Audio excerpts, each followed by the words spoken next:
আমার ফেভারিট সবার ফেভারিট দই ফুচকা। তো এটা আমি ফুচকা বানাতে চলেছি মুম্বাই স্টাইলের দই ফুচকা, ঠিক আছে। তো চলো তোমাদের সাথে রেসিপি শেয়ার করে নিচ্ছি।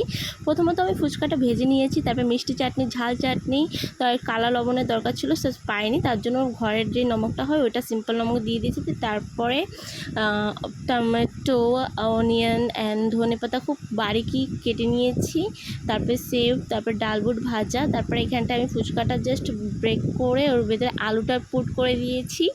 তারপরে দিয়ে দিলাম মিষ্টি চাটনি, ঝাল চাটনি দিয়ে দিচ্ছি। যেমনটা আমি বানাচ্ছি সেম তোমরা বানিয়ে খাবে, দেখবে দারুণ লাগবে কিন্তু খেতে। সত্যি আমি যখন খেয়েছিলাম না, ওয়াও! কেন এটা মুম্বাই স্টাইলের দই ফুচকা, তো অবশ্যই খেতে তো দারুণ হবেই, তাই না? তো আমি ফার্স্ট টাইম বাড়িতে ট্রাই করেছি, অবশ্যই আমার বাড়ির সবাই খেয়ে বলেছে ওয়াও দারুণ হয়েছে। তো তা শুনে আমার বেশ ভালো লেগেছে। তারপরে বললাম সঙ্গে সঙ্গে যে আমি আবার বানাবো তাহলে, ঠিক আছে? তো সবাই বললো ইয়েস, আবার বানাস। তো ভালো লাগে যখন তুমি কিছু বানাবে, দেখবে মন দিয়ে, তারপরে দেখবে কেউ যদি তোমার কমেন্ট ভালো করে না, তো অবশ্যই খুব ভালো লাগে।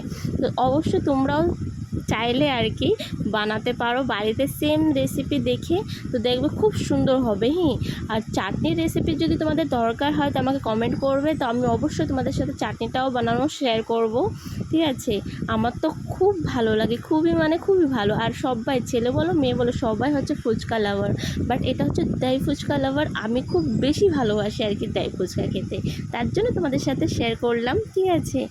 তো অবশ্যই পাশে থেকো, সবসময় তোমরা ভালোবাসা দিয়ে সাপোর্ট করো। পাশে থাকা স্টার যদি তোমরা ভালো লাগে অবশ্যই শেয়ার করো, ঠিক আছে?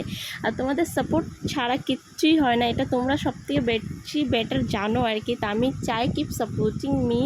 আর ভালো লাগলে অবশ্যই একটা লাইক করে দিও, আরও বেশি যদি ভালো লাগে তো অবশ্যই শেয়ার করে দিও তোমার ফ্যামিলির সাথে এই ভিডিওটা।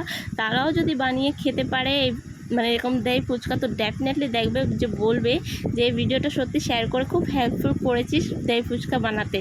তার জন্য বলছি তোমরাও অবশ্যই একটু বাড়িতে ট্রাই করো। আর এটা বলো এখন দেখতে কেমন লাগছে আমার এই দই ফুচকাটা, আমি যেটা বানিয়েছি কেমন লাগছে তোমাদের কাছে? দারুণ লাগছে তাই না? লোভ লাগছে তো? তো তাড়াতাড়ি বানিয়ে খেয়ে নাও কিন্তু। আর খেয়ে যদি বানিয়ে খাও বাড়িতে, তো অবশ্যই আমাকে কমেন্ট করে জানাবে যে ইয়েস দিদিভাই আমরাও বাড়িতে ট্রাই করেছি।